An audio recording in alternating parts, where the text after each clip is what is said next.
Après 5 ans de guerre, l'Allemagne perd sur tous les fronts. Après des défaites telles que Stalingrad, Koursk ou encore Leningrad, cette même Allemagne, autrefois si puissante, montre de sérieux signes de faiblesse. Dès 1943, certains généraux allemands commencent à douter des capacités d'Hitler à conduire le Reich à la victoire. Hitler, lui, a toute confiance en lui. Après avoir vaincu des puissances comme la Norvège, le Danemark, la France et j'en passe, il s'estime évidemment légitime de continuer d'établir les stratégies militaires de l'Allemagne. Les généraux doutent de lui. Depuis la défaite de Stalingrad, les défaites s'enchaînent, le Reich est grignoté peu à peu, et Hitler semble aliéné par ses réussites passées et ne voit pas la défaite qui se profile. Rentrons dans le vif du sujet.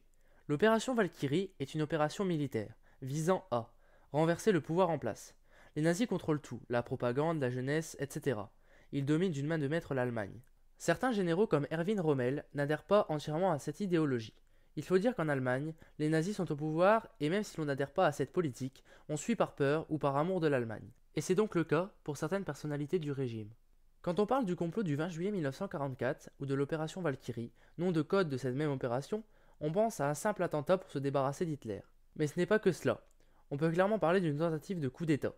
Le but est de renverser le régime pour établir à la place une dictature conservatrice et tenter de négocier la paix avec les Alliés. L'idée arrive donc dans la tête de certains Allemands comme Ludwig Beck ou le général Hans Speidel. La naissance de ce complot arrivera aux oreilles de Rommel, qui malgré son adhérence ne s'associera pas. Mais l'un des personnages qu'il faut absolument présenter, c'est l'officier Klaus von Stauffenberg, qui sera la figure de cette tentative de putsch. Il est convaincu de la nécessité d'assassiner Hitler, après avoir vu durant les années 1941 et 1942 les violences des SS. En 1944 donc, Stauffenberg est nommé chef d'état-major de l'armée de réserve. Il participe donc aux réunions avec le Führer dans la tanière du Loup, le bunker d'Hitler en Prusse orientale. Les conjurés vont se mettre d'accord sur une date, le 20 juillet 1944, jour de la visite de Mussolini en Allemagne. C'est le meilleur moment possible, puisqu'avec la chaleur de l'été, la réunion se tient dehors dans un chalet en bois. Il est donc plus facile de poser la bombe dans le chalet que dans le bunker. La bombe se trouve d'ailleurs dans une valise. Une valise que Stauffenberg est censé poser sous la table de la réunion, au pied d'Hitler. C'est ce qu'il fit avant de sortir prétextant un coup de fil.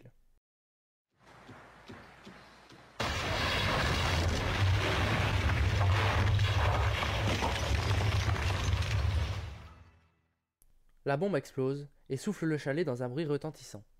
Avec cette explosion, Stauffenberg est convaincu qu'il n'y a aucun survivant. Il s'enfuit donc à Berlin pour s'emparer du pouvoir avec les autres conjurés.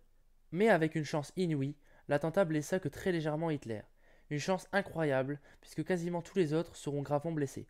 Ce qui le sauva, c'est qu'un officier, gêné par la valise, la déplaça, un mouvement qui sauva la vie du Führer.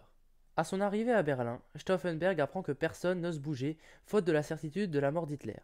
Il insiste sur ces certitudes, et le soulèvement commence. Mais très vite, la nouvelle de la survie d'Hitler fait l'effet d'une bombe, c'est le cas de le dire.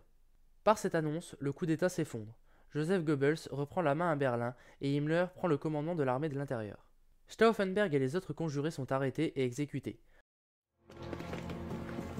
À mon commandement, armée!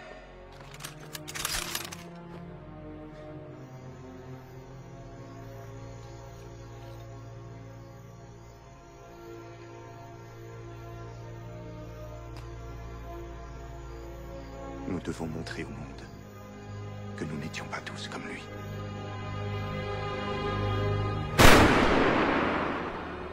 Reposez! Armes!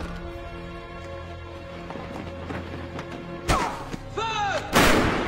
Reposez! Armes!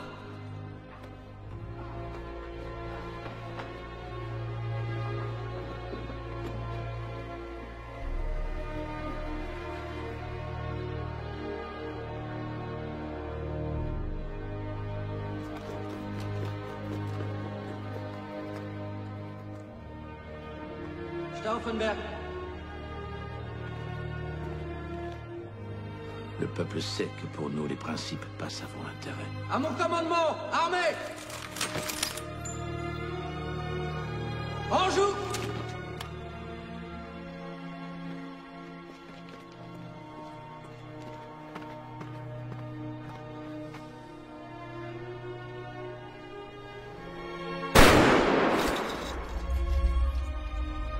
Reposez! Armes!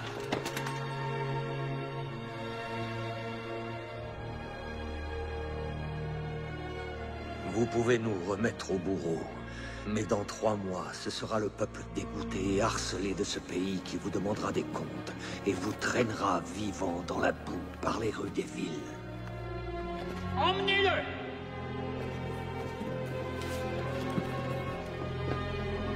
À mon commandement! Armée! Anjou! Vive la Sainte-Allemagne! D'autres seront jugés et contraints au suicide, comme le maréchal Rommel, le 14 octobre 1944. Hitler annonce donc une répression pour purger le régime. Il tient parole puisque 7000 personnes seront arrêtées et 5000 auraient payé de leur vie cette tentative de coup d'État.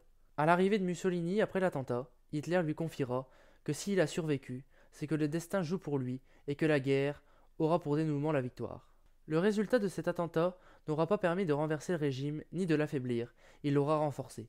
Et l'Allemagne se dirigera vers un effondrement indéniable.